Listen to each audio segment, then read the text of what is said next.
বন্ধুরা, মাথায় শ্যাম্পু করার একটা পদ্ধতি আমি নিয়ে এলাম তোমাদের সামনে। আমি সকালবেলা 2 টেবিল স্পুন চাল এরম ভিজিয়ে দিয়েছিলাম। চালটা অন্তত 4 থেকে 5 ঘন্টা ভিজিয়ে রাখতে হবে। তারপর একটা বাটির মধ্যে এই জলটা নিতে হবে। জলটা সাদা সাদা হয়ে যাবে তখনই। এরপরে যে কোনো নারকেল তেল, এই নারকেল তেলটা 1 টিস্পুন।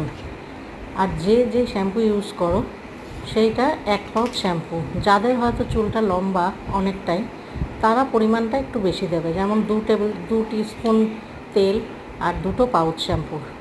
এইভাবে 3টে জিনিস মিক্স করে শ্যাম্পু করার সময় যদি শ্যাম্পু করা যায়, চুলটা খুব স্মুথ হয়।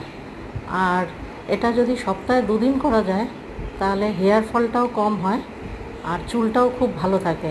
এতে শ্যাম্পুর পর কন্ডিশনারেরও ইউজ করা দরকার পড়ে না। আমার এই রেমেডিটা কেমন লাগলো কমেন্ট করে বলো।